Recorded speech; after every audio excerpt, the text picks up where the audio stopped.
Did you know that driving under the influence of marijuana is illegal? That's right. Driving high could get you a DUI. And if you're wondering if law enforcement can tell when you're driving high, well, everyone else in your life can. Your friends can tell. Your coworkers can tell. Even your parents can tell. So what makes you think law enforcement can't tell? Well, they can. If you feel different, you drive different. Drive high, get a DUI. Paid for by NHTSA. Hi, I'm Andy Staples from Andy and Ari on 3, and another five-star quarterback just entered the transfer portal.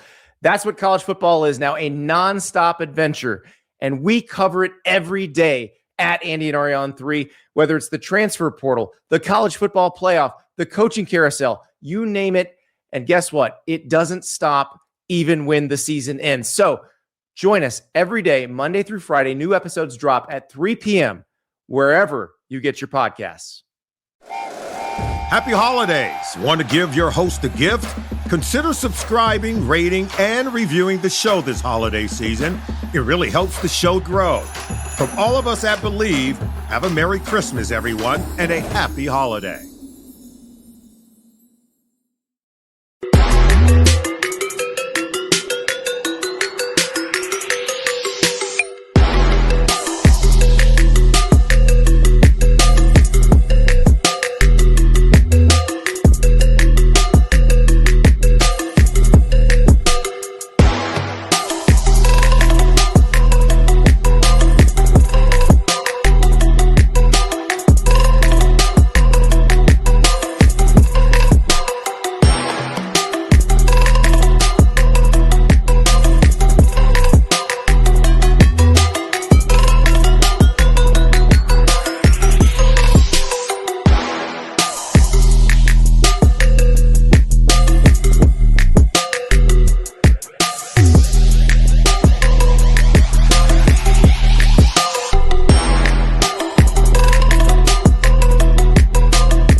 This is your Chargers linebacker, Deion Henley, and you're tuning in with Chargers Unleashed.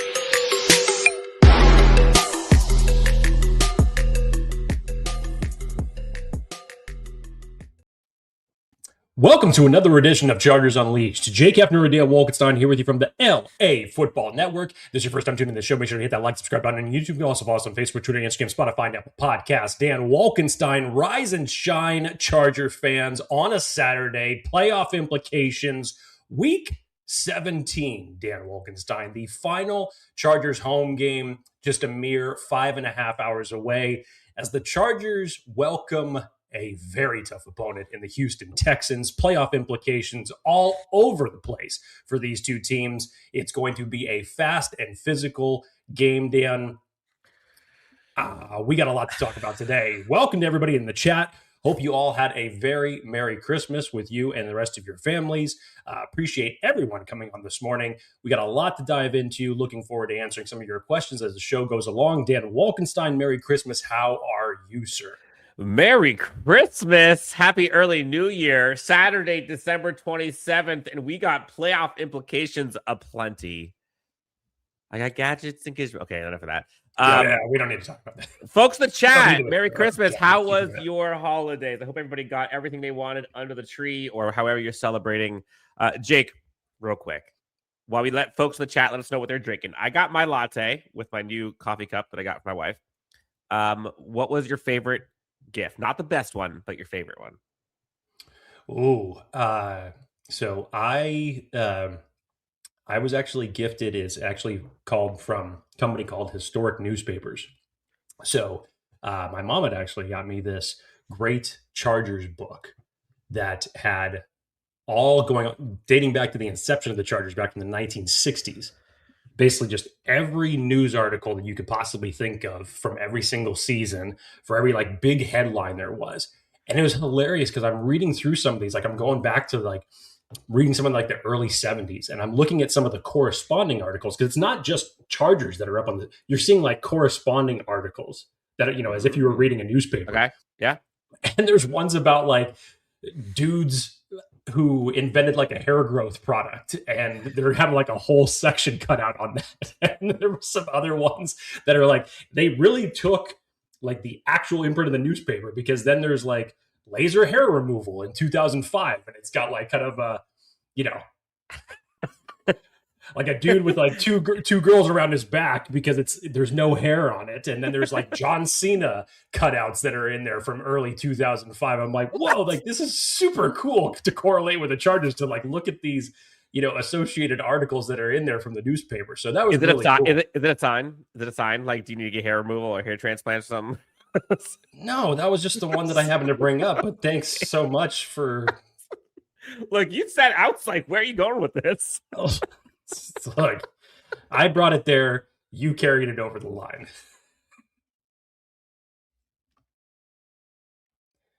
And Dan's so happy that nobody can hear him. Oh. Still nobody can hear you. Nope. Technical difficulties from Dan Wolkenstein. And then, of course, he leaves me on an island. So, Chargers fans, how are we feeling this morning? As I could see some people talking about what they're drinking this morning, which is good. Talking about some of the best Christmas ever. Way more from Matt Waters. It was the best Christmas ever because I gave way more than I got, and it felt fantastic. It's truly better to give than received. Feel so very blessed. Yes. Hope you all got a chance to spend holidays with your loved ones. Really just good times. But Dan, we got holiday football specifically for the Chargers on Saturday today. I assume that it's going to be better than the Christmas football that we got, because it wasn't really the best football that you could possibly imagine. And not just us being, covering this team or talking to this fan base, but big time playoff implications for both the Texans and the Chargers today, as they gear up for a pivotal Week 17 matchup. Playoffs just around the corner. And obviously, the Chargers have already clinched their spot. Houston's still trying to get into the playoffs themselves. Dan, a little bit of revenge behind this one. You heard Justin Herbert talk about this earlier on this week, just as far as still having this game in particular be something that he thinks about, and especially when it comes to this particular week and what's on the line in the AFC West still in play. Yeah, he hasn't forgotten about it. And I don't think that a lot of those players have forgotten about it either. Not the best game for the Chargers the last time that these two teams played each other. Dan Wolkenstein, as you like to say, 30,000-foot view. How does it look? You're still on mute, yo. The gift that keeps on giving, technical difficulties for Dan Wolkenstein. As we get into this, let me, while Dan tries to figure out his audio situations, go through and answer some of these that are coming through. Ice cold Pepsi with a breakfast burrito. That actually sounds awesome. It sounds awesome. It sounds like quintessential holiday food. Like you either had a really good night last night, and that sounds great. Ice cold Pepsi with a breakfast burrito. That sounds great. I like this. My best gift is going to be the Chargers winning the West next week. Well, first they got to win today in order for that game to mean something. Dan, this is right up your alley. New espresso maker for Christmas. Drink cold brew caramel frap. If that isn't right up Dan Wolkenstein's alley, I'm not sure what is. No. Dan Wolkenstein might have to do a full-on restart, or Athir has hijacked his audio so that he can't say any of his points. I'm not sure what's going on, but hang on a second, Wolkenstein. Says your mic is on mute. Apparently it's not on mute. It's just not working.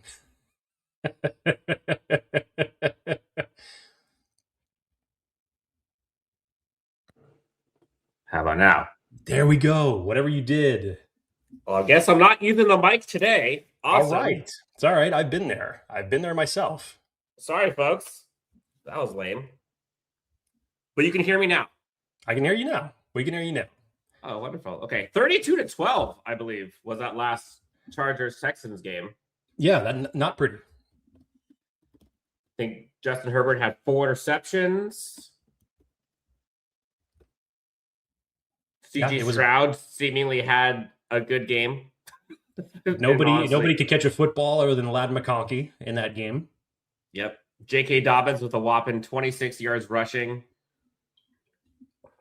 Ladd McConkey had almost 200 yards. yards receiving. And this Texans defense just absolutely feasted. 4 sacks. You said it, though. This Chargers team remembers.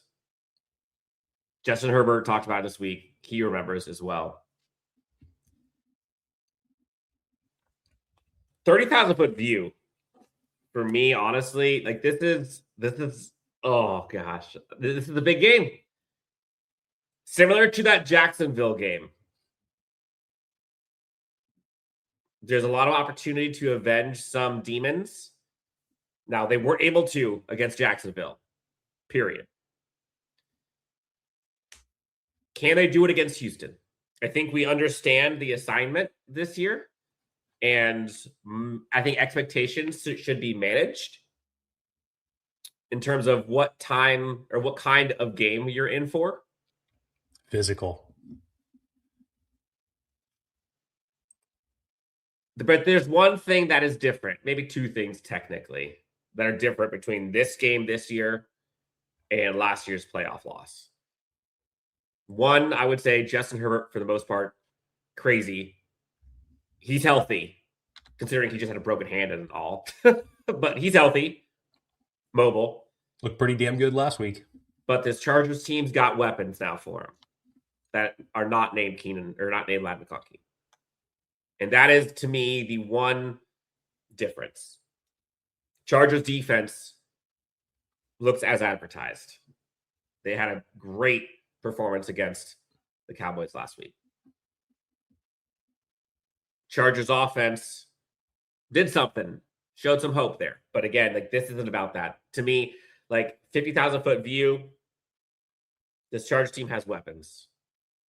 And they should know what the assignment is. I'm expecting a game very similar to what we saw somewhere between the Chiefs and the Eagles. I hope it's not as ugly as the Eagles' offensive performance with the Eagles. Woo! But that style of game is what I'm hoping for.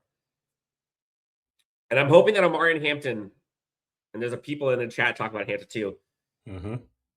You saw that game last week, in a few weeks now, where like at the end of games, he can ice it. A lot of times, that's why they brought in Najee Harris originally, was to be that type of running back as well, to ice the game in the fourth quarter and to have things like that. You would like to see this Chargers team win with physicality. The question is, can they? The big question is, can they? We know what they want to do. They want to run. They want to do play action. We think they want to do some stuff to kind of go horizontally for a sec. But can they execute their game plan? Again, like I don't want to be the hopium guy. They've proven me wrong these last 3-4 weeks and most of the season, honestly. But this is the style of game that scares the shit out of me, like point blank. So that's my answer for your question, Jake. 30,000-foot view. I'm scared shitless. Jake, what about you? It's going to be a tough game today. There's no way around this. Houston's defense is no joke. I am not even looking at the fact of what the Raiders almost did to them last week. I said this previously after our victory over against the Cowboys. I personally think that the Texans walked into that game asleep at the wheel, and somehow or another they were fortunate to come away with it the way that they did. But they did not play up to their standards, especially just defensively.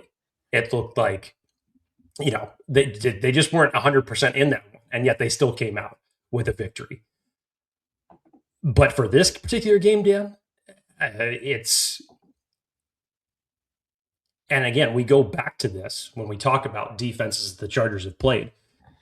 Your offensive line, yet again, is now with another change because Jamari Sawyer is out for this game. Bobby Hart is going to take the place, essentially, as what we've heard from practice reports all week. Bobby Hart's going to take the place at. So you really didn't need that, Mike. Bobby Hart's going to take the place at left tackle. Trey Pipkins is going to be active and take the place at right tackle. So here you are again with another shift, another combination for your offensive line. It's 20 plus on the year for the Chargers. It's absolutely ridiculous how many line combinations you've had, how many guys in or out. This is essentially going to be what, Dan? Left tackle 5 or 6 that you've had on the year. If you add the Deculus and the Trevor Penning time there, it's crazy. And with what Will Anderson and Danielle Hunter can do, A, how are you going to protect Justin Herbert? B, are you going to be able to successfully run the ball? Because Houston's still very good against, as far as a run defense goes. But if Justin Herbert can show the pocket awareness that he showed last week, I know we're talking about different sides of the spectrum. We're talking about the Dallas defense to the Houston defense. Very different. There's still a pathway for the Chargers to win. There is still a pathway for them to win, even with playmakers at every single level for the Houston's defense. And then as we get into this, Houston's offense has been very, very inconsistent. And especially when you look at that game last week against the Raiders, like that's not the best look. Again, it may not have been anything that they were mentally in that game, but you look back over this entire winning streak here. It's been very inconsistent for them offensively. So there are ways defensively, especially because they got some offensive line problems of their own, for you to exploit. I personally think that the offensive game plans are going to be very, very similar today for both teams. Yeah. Well, before we get to that, Matt Waters, $20 donation. Merry Christmas. Thank you, Matt. Appreciate it. In fact, here's a little gift for you guys. Really trying to share the love this year. Looking forward to the playoffs, but given the circumstances, I'd call this year a success already. What say you two?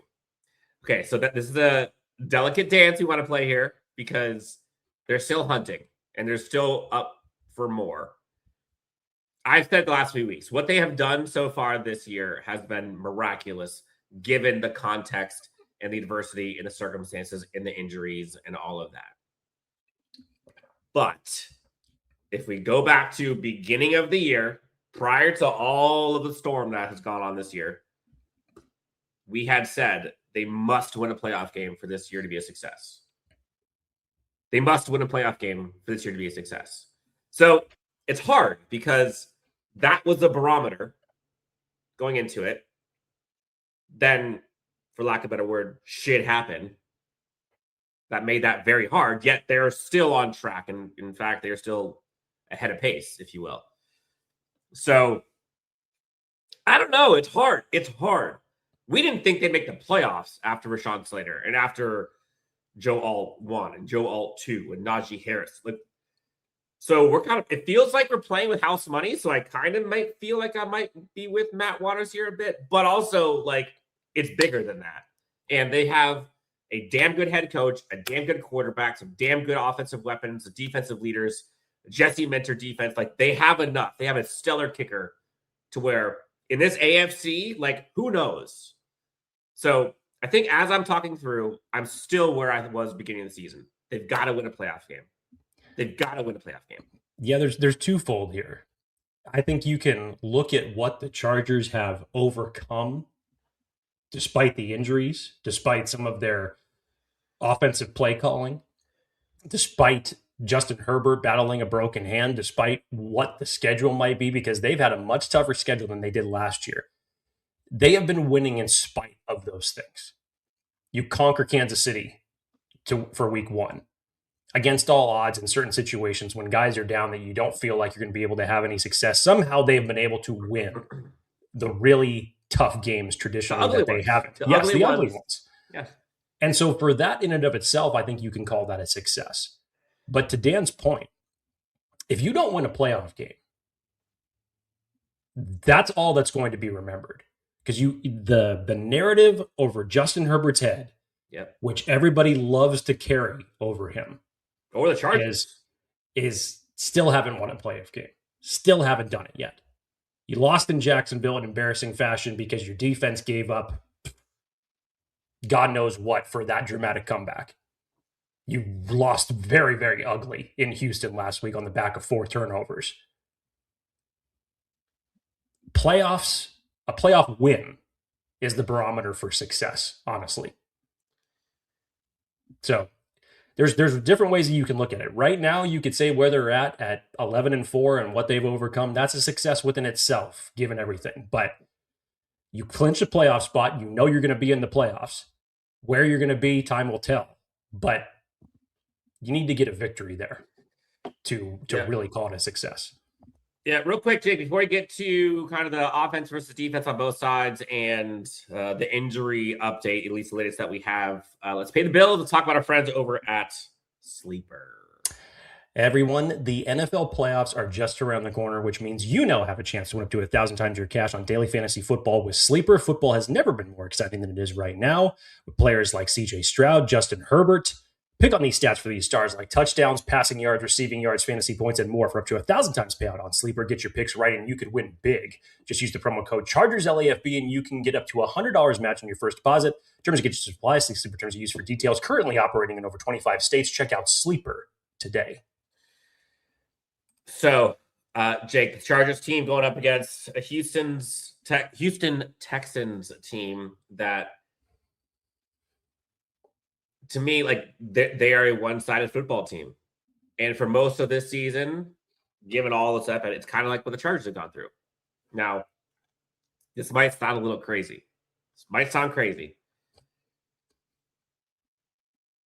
Chargers defense, Texans defense. I think both of them are outstanding. Chargers offense, Texans offense, given all of the things that have happened. Again, remember, the Texans are out their tackles too. And CJ Stroud hasn't been playing great. And they don't really have a running game. I'll still take the Chargers offense. So as much as this could be yes, I'm scared about their defense.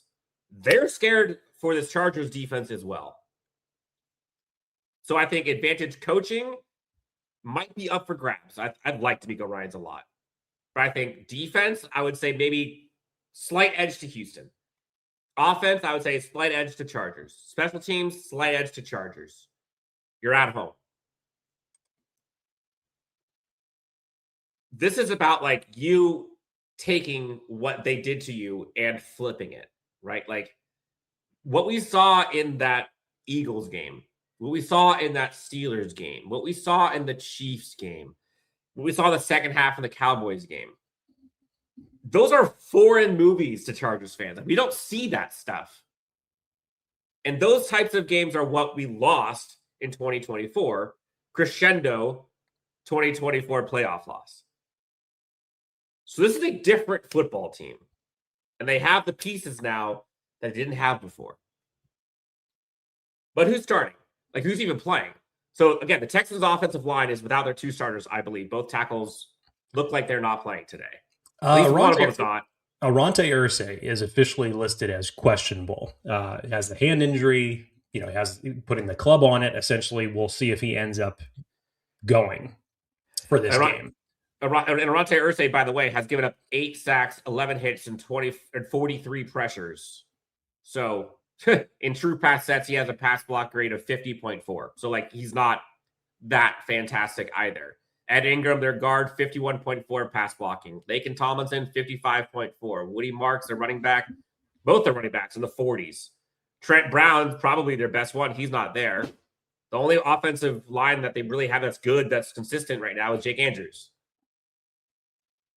So this Chargers defensive front should eat. Like they need to in order to be successful in this game. There's a path there. You talked about paths. We'll get to that here in a sec. But I believe it's going to be Bobby Hart and Trey Pipkins for the Chargers. Trey Pipkins on the right side, Bobby Hart on the left. Without Jabari Sawyer. Dante Jackson looks to be playing. We don't know about Kamani Vidal. Sawyer's out. St. Juice is out. We know Denzel Perryman's out. Yeah, I know. So, is Elias Molden back? I think he's back, right? I didn't see him on the injury report.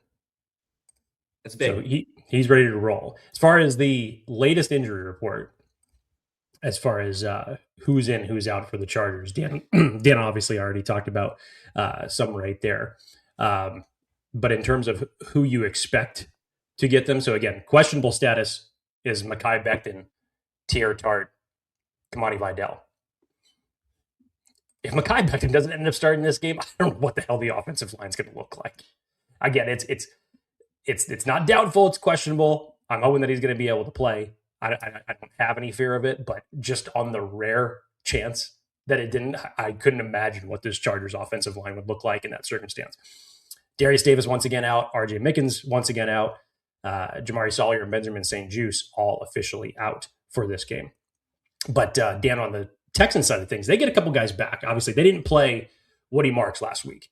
They didn't have Aziz Al-Shire, their linebacker, who's notably their best linebacker that they have in their defense, especially when it comes against to stopping the run. He was limited all week until Thursday, put into full practice, so he's good to go.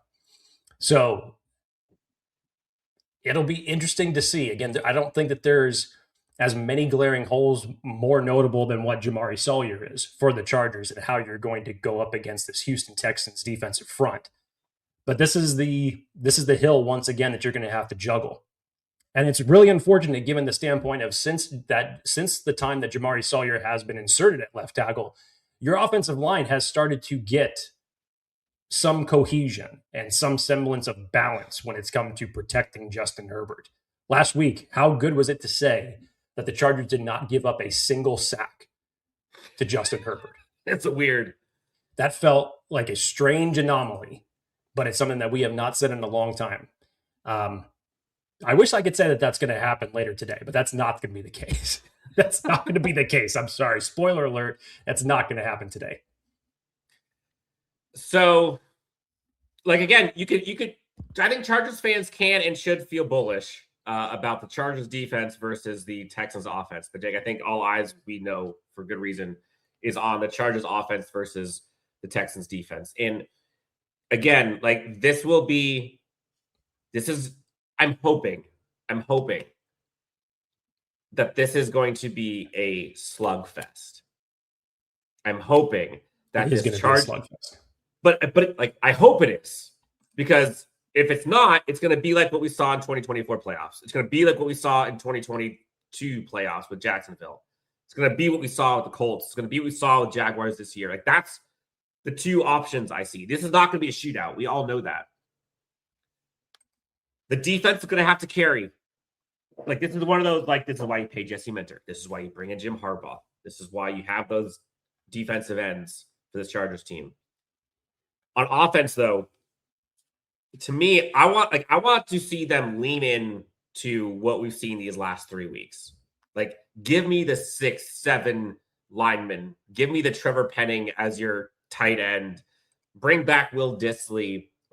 Let Omari Hampton go to work. Stay ahead of the sticks. To me, the biggest thing for this, and I saw somebody in the chat talk about this early on, 20 rushes. I forget what the stat is, but it's something insane where if the Chargers get over 20 rushes and keep the team they go up against under 20 points, it's almost automatic that they win under Justin Herbert. The most important piece of this game is, aside from the obvious keeping Justin Herbert upright and healthy, you got to stay ahead of the sticks. We saw a little bit of that in the Dallas game where if you stay on schedule, you're okay. But if you get that 1st and 20, it's hard to overcome. Now, it's easier against the Dallas defense, but against Houston, you can't have 2nd and 10s. You can't have 1st and 15s, 1st and 20s, 2nd and 20s, 3rd and 10s. You got to stay on script.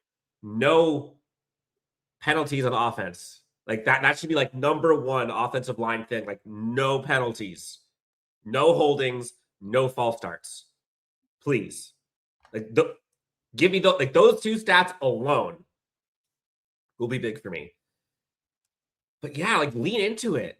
Give yourself an opportunity to let that defense get a little tired. Sustain drives. You saw, as annoying as it was to see that Chiefs Broncos game, what you saw those Broncos do to the Chiefs on those 2 touchdown drives was exactly what you want to see this Chargers offense do against Houston. death by 1,000 cuts, third down conversion after third down conversion, chewing the clock, churning, efficient, scoring. If the Chargers team doesn't turn the ball over on offense, I think they're okay. It's a big if going up against this Texas defense. Yeah, Dan, for context, the last time that the Houston Texans lost was against Denver on November 2nd. And that was when CJ Stroud got knocked out of the game and Davis Mills came in to replace him. And the Houston Texans lost that game 18-15 against Denver. Since then, they have not lost. They beat the Jaguars, who was actually the last team that scored more than 21 points against them. They won that game 36-29, again, without CJ Stroud. Held the Titans to 13 points. Held the Bills to 19 points. That was kind of like the big whoa game that this defense is for real and legit for what they did to Josh Allen. Held the Colts to 16. Held the Chiefs to 10. Obliterated the Cardinals 40-20. Again, you had a close game last week against the Raiders, 23-21. But this defense, Dan, is the best when it comes to points and yardage allowed to opposing offenses. They are tough. Now, what do the Chargers have that you look at the rest of those offensive weapons that the Chargers didn't have last year? Well, it's kind of night and day. Like, yeah, you got more weapons for Justin Herbert. You have more avenues remember the knock on the Chargers' weapons last year was the only wide receiver that you had that could beat man coverage was Ladd McConkey. And in that playoff game, Ladd McConkey was the only player that you had that could catch a ball. Quentin Johnston was targeted. He didn't end up catching anything in that game. There was no pass catcher outside of Ladd McConkey that could do anything.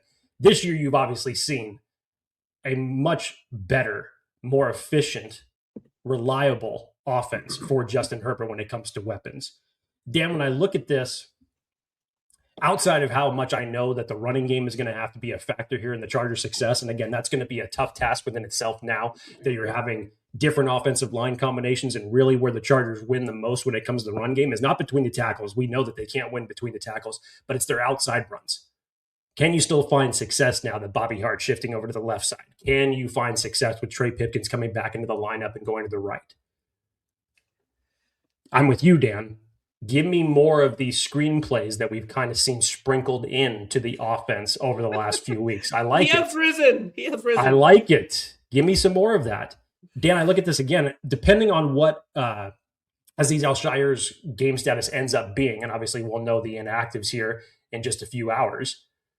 But Dan, I think that the middle of the Texans defense, when you're talking about where their linebackers are, if you got enough time or if you can find some of these quick out route passes, that's where you can exploit them. You know how tough it's going to be to throw on the outside with Derek Stingley the way that he's been playing and what this secondary looks like. Man. And I know I sound like a broken record, but honestly, this is my favorite broken record to sound like when it comes to who's going to step up to exploit that.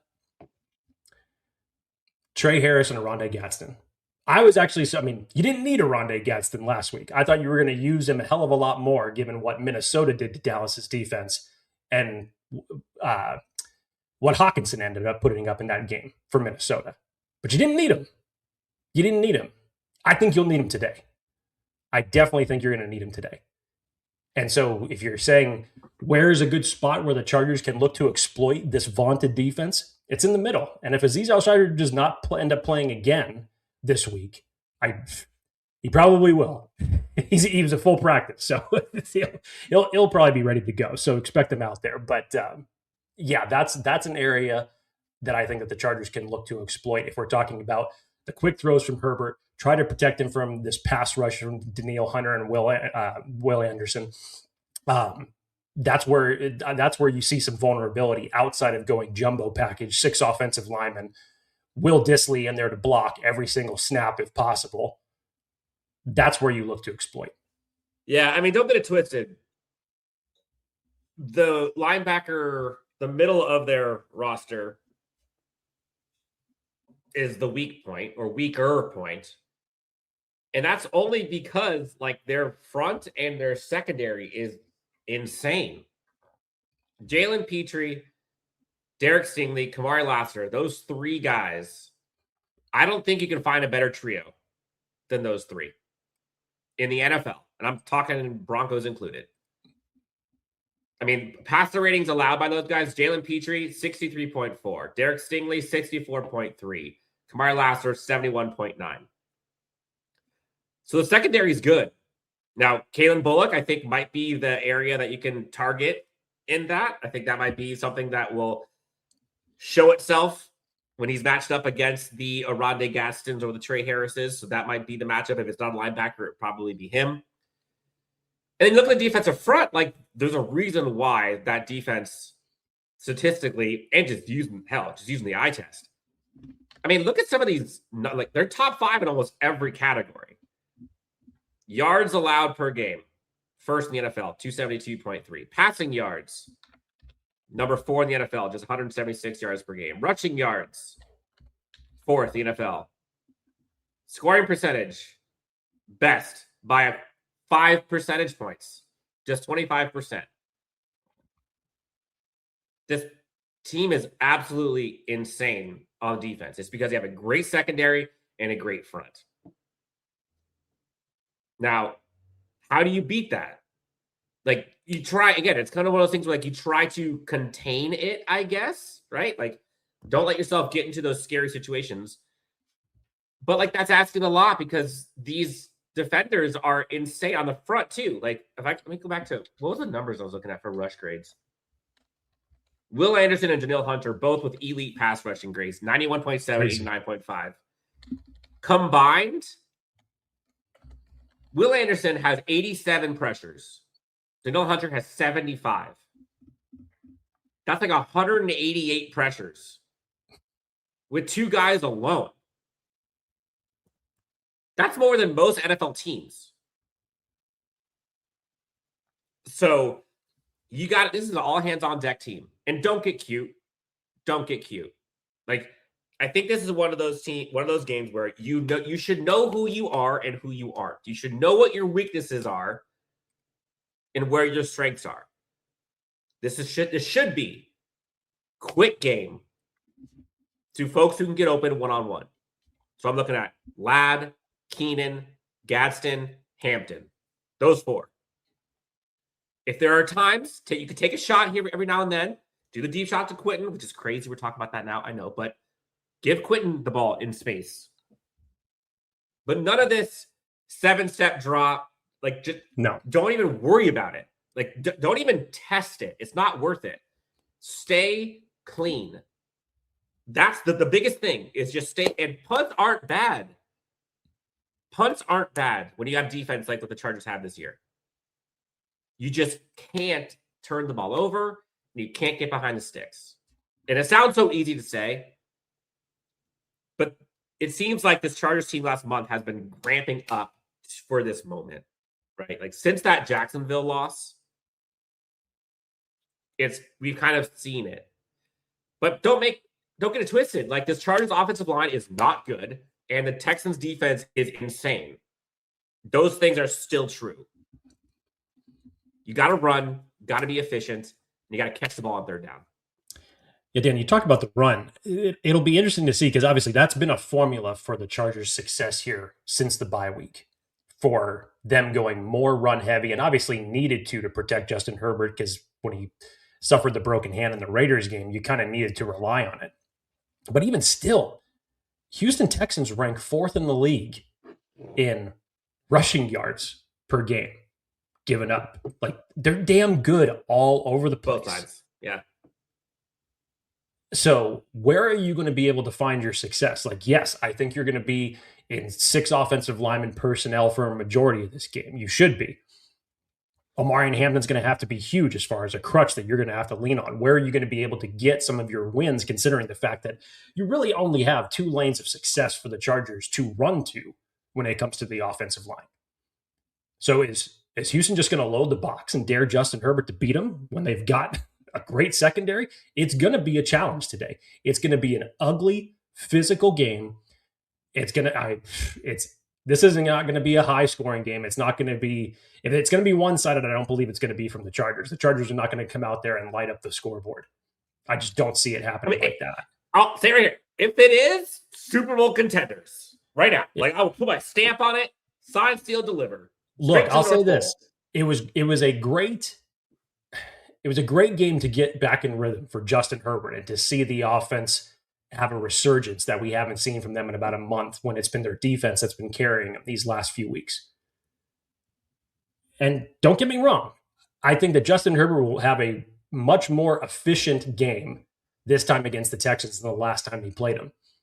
But this is still going to be an ugly game. I ran through the last time that the Houston Texans allowed any team to score more than 21 points. It's been 7 weeks. And that was against a divisional opponent in Jacksonville. Kansas City didn't do it. Buffalo didn't do it. Denver couldn't put up more than 20 points against them. This is going to be a tough game. Now, clearly, we're spending the majority of the time today talking about this side, because I think this is the matchup that I think is the biggest concern for the Chargers and Chargers fans, is like how the offense can hold up against the Texans defense. And like, again, manage expectations. This and the Eagles game, we put the Broncos in there too, all season, before the season even started, were the 3 toughest games on their schedule. We've all said it. Somehow they beat the Broncos week 3. They beat the Eagles. And now they go up against the Texans. But still, those games were ugly. And the difference is this year they have been able to win those. So don't go in there expecting Justin Herbert to be clean. You don't go in there expecting Justin Herbert to just miraculously, Athir, by the way, perfect timing. Hello, Dan and Jake. I want to know what will Herbert do today. Oh, yes, he's coming for that ass, baby. I'm going over 300 yards. Chargers win 34-14. Do not expect that. I'm sorry, Athir, but like that is hopium. What have you seen this year against a good defense that leads you to believe Justin Herbert's going to go for 300 yards, 34 points? The only time he's done that is against the worst defense in the NFL. Literally. The 14 I can see. But the thing is, embrace that now. Like, that's the thing, is you got a squad that you think, okay, like this is a dogfight. Fine. Throw rocks from both sides. Let's go. Because the Chargers defense is damn good too.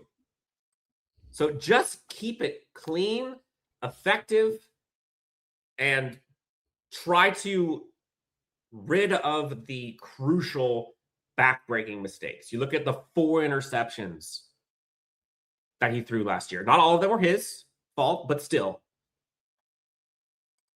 You've got to keep it clean and lean into your identity and your strengths. They didn't have Keenan last year. They didn't have a Trey Harris last year. They didn't have KLS. They didn't have Marion Hampton. There's a lot of dudes on this Chargers offense that they just didn't have, and there was no firepower to stop or to counter what this Texans defense was doing. They have some this year. Again, this is a barometer game because this is the type of game and the type of team that you're going to go up against come playoff time. You're not going to come up to one of those to very many Dallas-style offenses and defenses in the playoffs. You look at Jacksonville. You look at Denver. You look at Houston. They're all mirror images, right? Anything else on this side? We've gone through a ton, but like, this is the matchup. When the pocket breaks down, and it will, you see the staunch difference between last year and this year when it comes to Justin Herbert utilizing his legs. It's going to be huge for that again today. You saw what he was able to do in terms of pocket awareness, evade pressure, not taking a sack last week, and it was great. Justin Herbert is going to have to make some more plays with his legs today. He's going to have to do that to extend drives. Yes, Omari and Hampton is going to be the main crutch that you're going to have to lean on, and if you can get some wins there, obviously that'll be huge in terms of dictating the pace. You need that to get yourself into third and manageable. You stay in third and long for the majority of this game, that's trouble. Justin Herbert's going to have to make some of those type of back-breaking plays for a defense to extend drives, to put points up on the board. And honestly, in a game like this, that's going to be this physical, I know that nobody would ever take field goals over touchdowns, but in this case, take the points however you can get them. Points don't matter. Take the points however you can get them. This is a big Cameron Dicker game. I have a feeling SoFi will be electric today. Yeah, we've heard rumblings. Final home game of the season. According to the folks looking at Ticketmaster and all those, this will be a heavy Chargers home game. Do not squander this. The worst thing that can happen to start this game is you have an immediate meltdown. Houston Texans get the ball first, immediate touchdown. Chargers offense goes out there, turnover.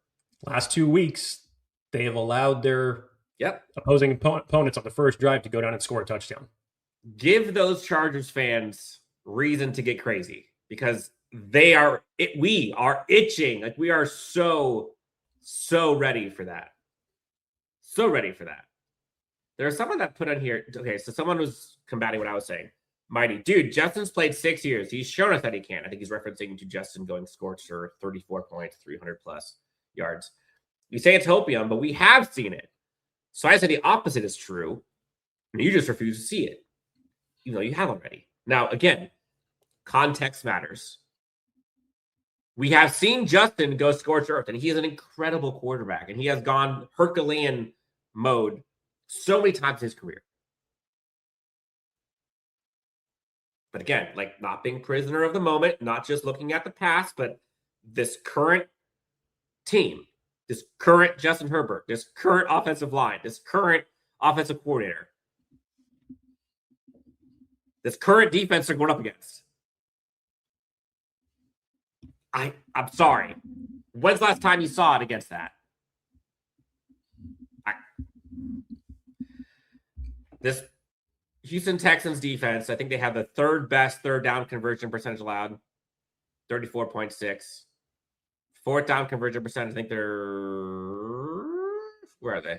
Which that'll be actually a matchup to watch, Dan, because the Chargers are tops when it comes to third down conversions in the league. Who's going to win out in that matchup? Let's get to it. Chargers defense versus the Texans offense. Again, good on bad. And like Chargers fans should have reason to be excited about this matchup. Chargers have the upper hand, no mistake about it. Like this is, to me, Jake, I'll let you on the floor. No fluke scrambles by CJ Stroud. Yeah. You don't need what essentially turned the playoff game last year that essentially gave that game to Houston with that one play that changed everything. And double Nico Collins. That's it. Like those are the two paths on offense. Like, well, I guess I'll say that's it. No, Desmond Perryman. I am a little concerned about the run game. Their run game hasn't been great, but how many times have we said, "Oh, the opposing team's run game isn't great," and then they play the Chargers? Not this year very much, but to me, it's like no Nico Collins, no CJ Stroud scrambling, which he's not usually known for, and I guess I'll add a third. Make CJ Stroud beat you. Dan, this game is tailor-made for Jesse Minter's scheme. As we know and we've seen, even last week against Dallas, Jesse Minter's been sprinkling in a little bit more man coverage over the past few weeks. Don't do that today. We didn't want him to do it against Dallas, and he did it a little bit, and then he made his adjustments very quickly given what happened. Let me give you some stat lines as far as what CJ Stroud has done against man coverage this year. Completion percentage, third highest in the NFL against man coverage. Yards per attempt, eighth most in the NFL against man coverage. He's got 13 touchdowns and 0 interceptions, the most touchdowns without an interception against man coverage in the league this year against man coverage. Zone coverage, Jesse Minter's specialty, that's how you're going to go into covering this team. So if it's old school Jesse Minter, not really old, sorry, wrong term. Not really old school, but if it's Jesse Minter of, a few weeks ago, then this should be a prime game for him to cover. Again, the adjustments that Jesse Minter is able to make from a week to week, from half to half standpoint has just been impeccable. It really has. And the big thing, again, Dan, we mentioned it when we were talking about the injury report, is the Texans have some of their own offensive line issues that they're going to have to weather today too. Yeah, you're getting Woody Marks back. You can't allow the Texans to get comfortable and allow them to start getting off 4 and 5 yards a clip if they're able to get success against it. And believe me, I think that that's what they're going to try to use. Very similar game plan to the Chargers to try to dictate the pace. But in terms of where the Chargers should find success, at pass rush, man, Thule, Owe, Mack. As much as we talk about how good the Houston Texans defense is, the pass rush of the Chargers can get there as well. Now, I wish I would have seen it a little bit better against Dallas last week. But again, I think this is a Houston offensive line that you can look to exploit with who you have up front, what you can dial up. You see 3 there on the screen. You start getting creative the way that Jesse Minter can. Obviously, I think it's huge that thankfully you get Dante Jackson back for this game after him going down with an injury last week. I think that's going to be huge when it comes to covering Nico Collins. Bracket. Your coverage in general in terms of what you're going to be able to do. Zone coverage, zone coverage, zone coverage. How are you going to cover these wide receivers and these weapons? You have to be able to take some things away from CJ Stroud. And I think that Jesse Minter can do that in a variety of different ways. So I was looking at CJ Stroud to kind of see like what his tendencies are, where he throws, how well he throws it in certain parts of the field. Want to hear something crazy? Deep shots, 20 yards plus over the season. He's a combined 14 of 42. That's a 33% completion percentage. Deep ball. Just 6 for 21 deep right, 1 for 7 deep middle. And outside left, that's probably where he does his best work. 50% completion, 7 for 14. Where most of his damage is done is between 10 and 20 yards.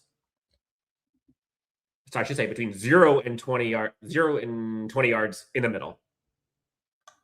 78 and 94 between 0 and 10 yards in the middle. 26 to 38 between 10 and 20 yards in the middle. Those two combined for about 123 passer rating with 8 touchdowns and 1 interception. So I say that because in my opinion, I think that's the wrong slide up. There we go. That's also the wrong slide. Cool. We have there we go. You had the right slide. This is Houston's defense. This would be Houston. So it's my fault. Yes. I made the slide, so you can blame me. There you go. It should Your fault. say Houston's offense. Other way around. My bad. Yep. Who covers those areas? It was going to be a Deion Henley, Denzel Perryman. Now it's Deion Henley, Troy Dye. I think you add in there a Tony Jefferson, a Derwin James, Elijah Molden, Tarheeb Still. Maybe throw in like a thick 6. I'd be down for that. Give me someone in the middle, drop back in coverage. Like, to me, that's the game. If you can muck up the middle of the field, to me, that's where it happens. Look at this magic. I'm not even doing this. This is it's unbelievable. I just, what's happening, Harry? Right now? You're a wizard. You are a wizard, Harry. So, NASCAR package, obviously. I mean, Thule's having an incredible season this year. And for all the smoke we gave for the Houston Texans defense, you can give the same to the Chargers, man. Jesse Minter has been cooking. Held the best offense to 0 points the second half last year. You look at what Thule, Owe, and Mack are doing, both in the run game and pass, like insane. Thule's having a career year. Owe's been remarkable. Probably the trade of the season. If you look at return on investment. I think you're seeing Derwin be Derwin that we've always wanted to see under Jesse Minter. Tyre Tart has been incredible. Jamari Caldwell has been massive. I mean, there's a lot of folks who are contributing to this. I'm excited for this matchup, man. Like, again, this is revenge for the defense, too. They didn't give up all the points, but they gave up 32 points last year in the playoffs. A lot of that was with 4 interceptions, but still, hung 30. just like the Jacksonville game, Chargers have an opportunity to exercise some demons. Will they? They didn't against Jacksonville, period. Shout out to Liam Cohen, I guess. Can they do it against D'Amico Ryans? I guess maybe that's a question for you. If you look at those 2 playoff losses, Jacksonville, Texans, what makes you believe, or folks in the chat, what makes you believe that they can do it against Houston when you watch them fail against Jacksonville? Like, what's the difference? And I'm not saying you're wrong. I'm just saying. You talking about Jacksonville earlier this season? Sure, yeah. Well, there's a variety. Again, it's the Houston Texans don't have Liam Cohen, and Liam Cohen has had Jesse Minter's number for the last 2 matchups in dramatic fashion. And again, Jacksonville was just more efficient offensively. That's another team that hasn't lost since them giving up a 4th quarter debacle. They've been on a tear. Their defense with a simple offensive game plan was able to just exploit that, the Chargers defense and get after Justin Herbert. And again, the difference is the offensive line was much different than it was in that game versus what you have essentially built over these last few weeks. Again, you've leaned more heavily into the run game. I don't know how much success you're going to get against this Houston Texans defense. Time will tell on that. But I think that if you ask me, the first thing that clicks into my mind, Dan, in terms of what gives me more confidence as far as the success, Jesse Minter, this defense. But they were there against Jacksonville. It doesn't. Everybody's got an off day. But what you have done since that game, since the bye, you held the number 1 scoring offense last week to 17 points. I understand what you gave up to start that game, and it looked like it was going to be a shootout. But this is where Jesse Minter is at his best when it comes to actually making adjustments. They scored 17 points. They didn't score again after halftime. Yep, I agree. I'm saying, it seems like there are some Achilles heels. And for whatever reason, the kryptonite has been Jacksonville and Houston. And Jacksonville, for whatever reason, given all of the hype and Jesse Minter and whatever, they just had their number, or it was a bad day, whatever.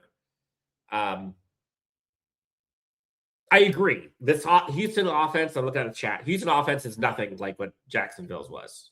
So, that's a difference there. The Chargers defense can probably keep them in this game more than that one. This is going to be a fun one, dude. This is as close as you can get to a playoff game without being a playoff game. And this is as close as you're going to get to a home playoff game. Unless you win this. Because if you win this one, don't even let the Chargers fans think about Week 18 and talk about revenge and all of that and stealing the AFC West. This is big. All right, Jake, let's get to the X Factors. Folks in the chat, who do you think the X Factor are? I think I've already seen someone saying Ronnie Gadsden, but Jake, you did this slide, so I think I know who you're putting. And I hope he wins. I hope he goes nuclear. Yeah. It'd be great, even with some changes to the offensive line. The Chargers have found their winning formula over the last several weeks, and anybody was paying attention to Daniel Jeremiah's tweet this morning, he laid it out perfectly as far as the difference between run plays and pass plays that the Chargers have run since the bye week. Chargers have gone heavy into the 6 personnel, into running the ball, into especially, got to be great if you get Kamari Vidal actually active today. Again, he was limited, which was a good sign to lean that direction. But if you're able to get the 2 of these guys going in this game, finding success, that's what's really going to balance out and help Justin Herbert as it relates to keeping that pass rush at bay. If you can get your wins in the run game, you should be able to find success. So whether or not it is going to be, Hampton and Vidal, whether it's going to be Hampton predominantly and some Asana Haskins sprinkled in, you're going to have to find a rhythm here. You're going to have to be able to win with 6 offensive linemen. Will Dissly's going to have a great time blocking and chipping every single play that he gets. Figure out a way to find success in this run game. Put yourself in 3rd and short on the drive, and you should be able to find success. Absolutely. This is Omarion Hampton's X Factor game. I hope again, like, this is going back to what is real and what is optimism and hope. We're talking about a Houston Texans defense that is 4th best. I get it. At stopping the pass, 4th best at stopping the run. I get it. Again, I'm not saying that you have to run for 150 yards collectively. It's not what I'm saying.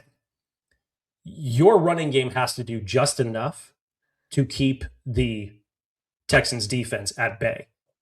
And this is going back to what I was talking about earlier. You can throw this in as an additional X factor. Justin Herbert's pocket awareness is going to have to be huge in this game.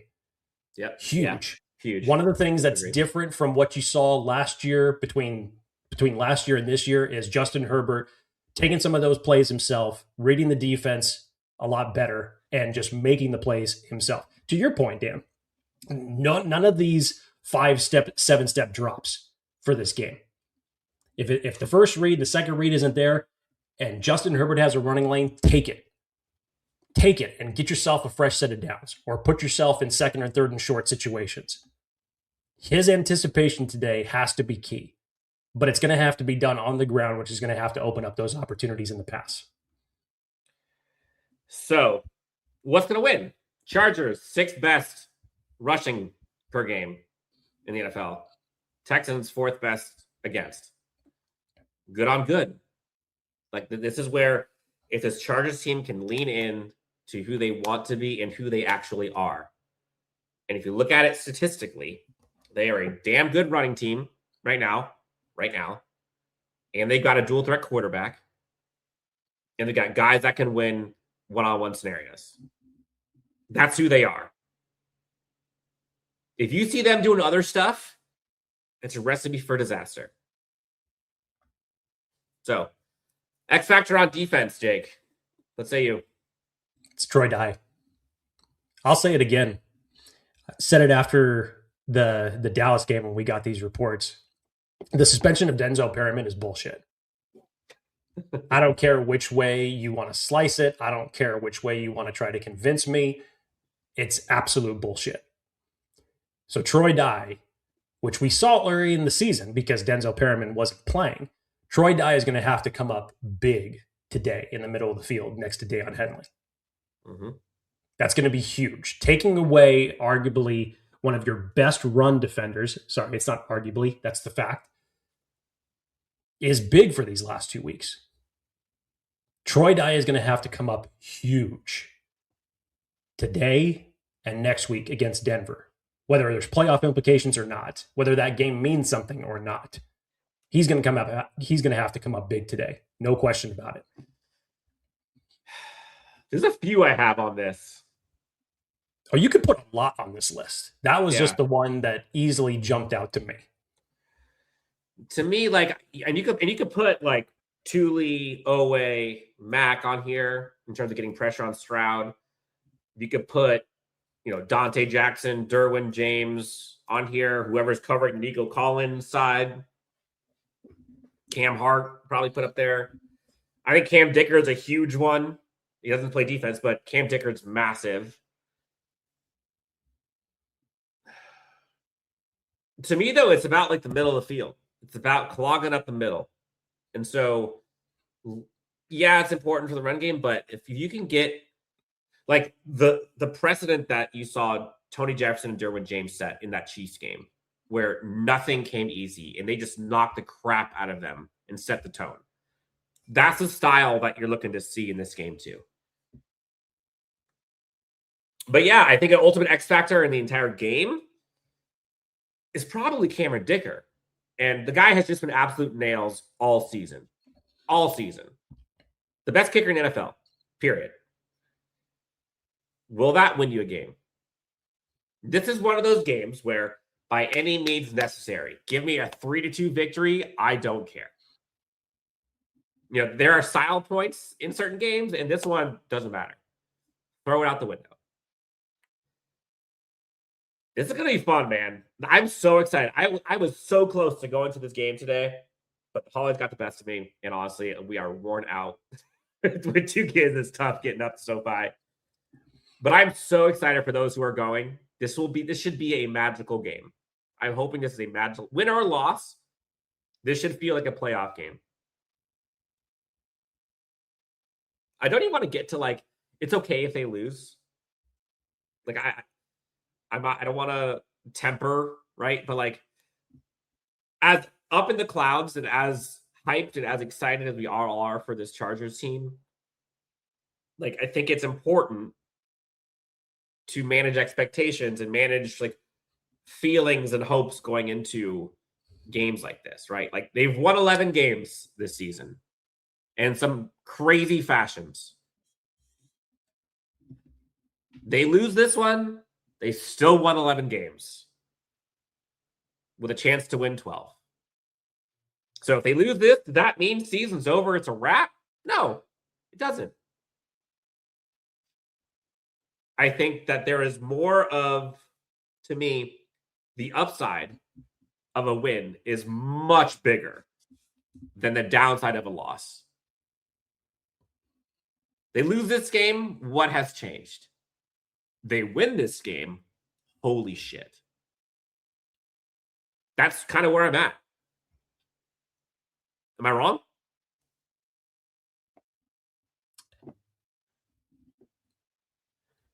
I think when you're talking about expectations, Dan, when they came off of the bye after just getting obliterated against Jacksonville, I told you, them beating the Raiders was not going to do anything to move the needle for me.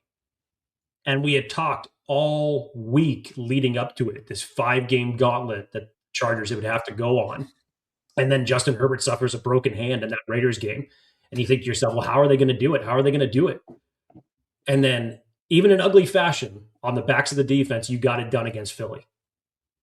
In a desperate game for Kansas City, you went to Arrowhead and you swept the Chiefs for the first time in, 15 years? Seemingly. And you got it done on the backs of your defense. You had a resurgence for the offense last week against Dallas in a game that didn't necessarily mean anything to them, but it still didn't take away from who Dallas was offensively. They still showed you that they could score early. And when the Chargers got punched in the mouth, how are you going to respond? Well, your offense responded in convincing fashion. And in the second half, your defense stepped up, made adjustments, caused turnovers. You're able to run away with that one. Yep. In terms of expectations, Dan, the Chargers have, in my opinion, shown that they can win in a variety of different ways. Yeah, I agree. Whether it's ugly, whether it's convincing fashion, whether we're talking offensively, defensively, that's where the expectation is more for me. That's what I've seen them step up to be. Again, I couldn't have said it any better than what Daniel Popper said after the Raider game when he's basically foreshadowing what this 5-game stretch was going to be for the Chargers leading to playoffs. We're going to find out what's real and what's not about this team. And if anything has shown of what's real about this team, their competitiveness, man. It's competitive season, as Jim Harbaugh calls it. And you have seen a variety of guys step up to help win the last 3 games in convincing fashion. Whether we're talking about the rookie stepping up against Kansas City, whether it's Tony Jefferson and the way the defense played against Philadelphia Eagles.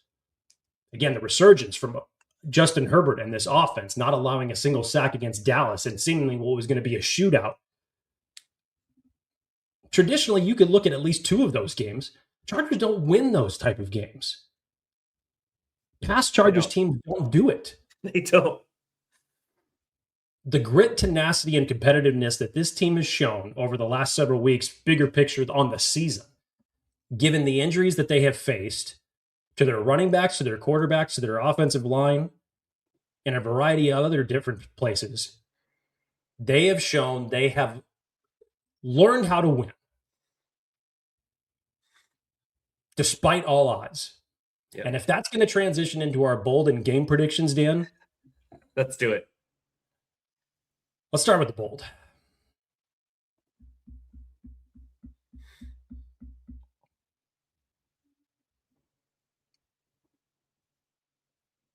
How about the term poetic justice?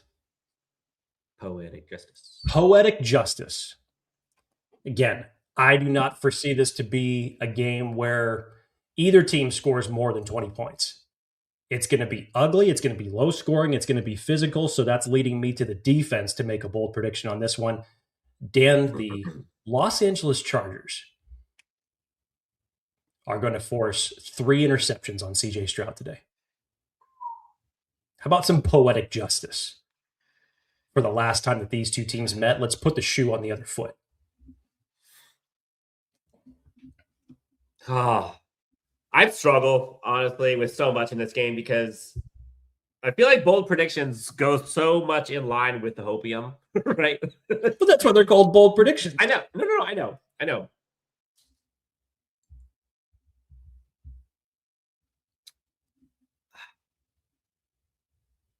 The ultimate signal for me is number 8. If you see number 8 go off for, doesn't necessarily have to be for like 100 yards, but give him 25 carries, 92 yards, and a touchdown. Just have him be the horse. 25 carries, 92 yards, and a touchdown is my line for Amari Hampton. And I think that is bold against the 4th best rushing defense in the NFL. Jake, these comments and the folks in the live chat are amazing, by the way. Real quick, shout out to the Chargers fans. It is 9 in the morning, and we've got 700 people tuning in live. Consistently, 700 of you are hungry, are tired of the losing ways, are ready for the worm to be permanently flipped. And the comments in here are just incredible.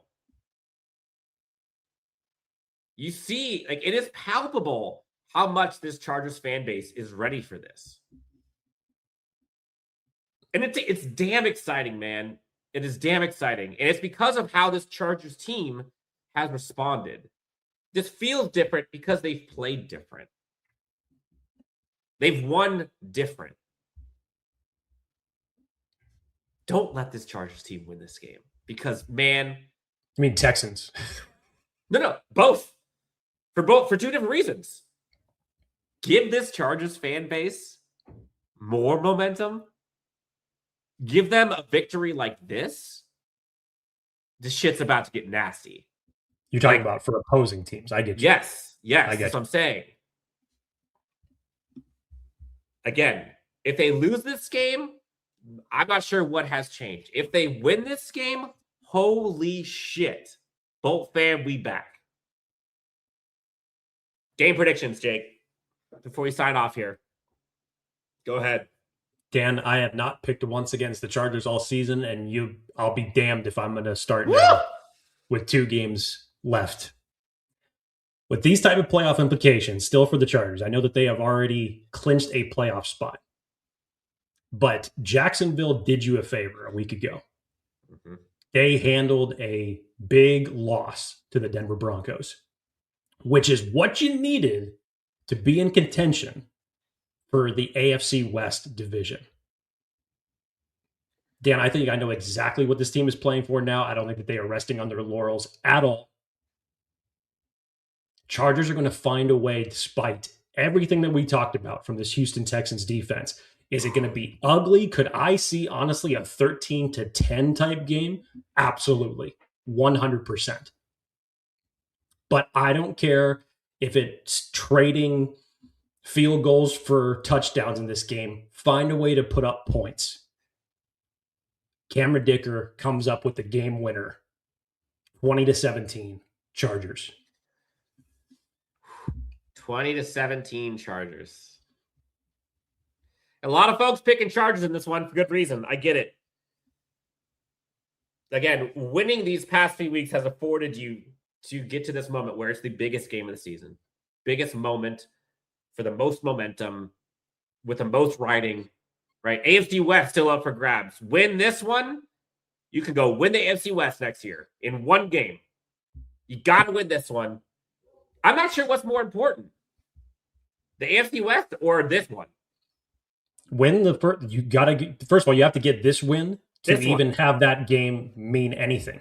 This is huge. I think this is the biggest game, again, because of the previous victories. Biggest game of the season. Oh, God. The Chargers team has done it to me, man. They brought me full tilt back to the hopium, to the optimistic, to the positive Dan. Darth Dan apparently has left the building since the bye week. I'll go Chargers win 17-13. Mucky, muddy, gritty, Jim Harbaugh style, fist bumps, pulling it down, dragging them to the deep end, and winning it their way. 17-13. Enjoy this one, Chargers fans. We don't get to watch December football that means something.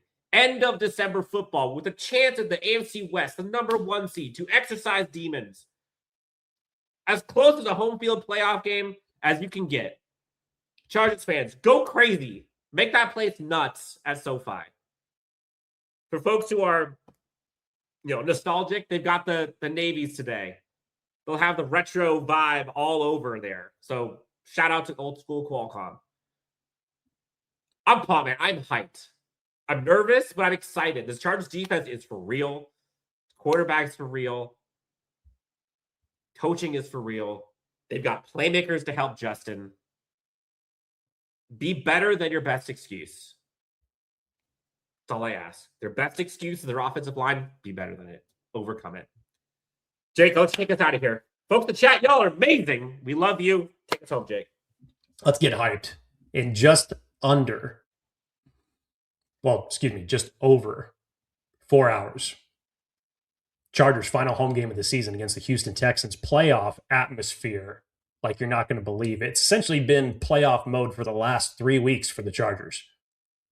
They've got their playoff spot, but they still have plenty to play for. And as we have talked about all show, get a little bit of revenge on this path to victory as well. Dan, I'm excited. I'm gonna spoil a few things for you, Chargers fans. There's going to be some moments where you're going to want to throw something at your screen. There's going to be some moments where you're going to be frustrated. It's going to be one of those games where it's going to have to come down to the final 2 minutes to really know that you've won the game. Hold on to the rope. Hold on to whatever you got because it's going to be a wild afternoon. Let's go to work. For Jake, I'm Dan. This has been a wild ride, but excited that we get to ride it with you. We're up to almost 800 folks in the live chat right now watching this thing. Y'all are crazy. We love you. Tell a friend, subscribe, hit the like. For Jake, I'm Dan. This is Chargers Unleashed. Let's go, Chargers. Get the dubs by any means necessary. Imagine the euphoria at 4:30 with a victory. Go get it.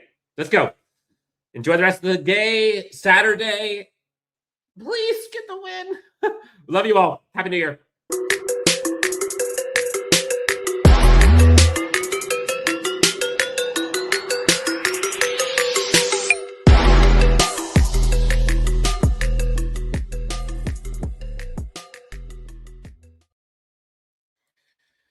Hi, I'm Andy Staples from Andy and Ari on 3, and another 5-star quarterback just entered the transfer portal. That's what college football is now, a nonstop adventure. And we cover it every day at Andy and Ari on 3, whether it's the transfer portal, the college football playoff, the coaching carousel, you name it. And guess what? It doesn't stop even when the season ends. So join us every day, Monday through Friday. New episodes drop at 3 p.m. wherever you get your podcasts. If you're a maintenance supervisor for a commercial property, you've had to deal with everything from leaky faucets to flickering light bulbs. But nothing's worse than that ancient boiler that's lived in the building since the day it was built, 50 years ago. It's enough to make anyone lose their cool. That's where Grainger comes in.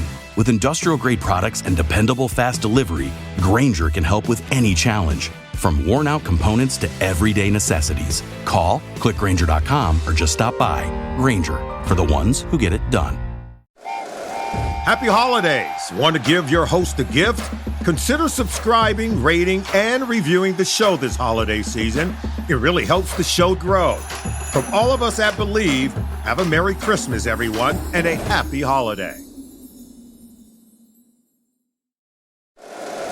If you like the show, please take a moment to rate, review, and subscribe. It really does help the show to grow. Thank you for listening.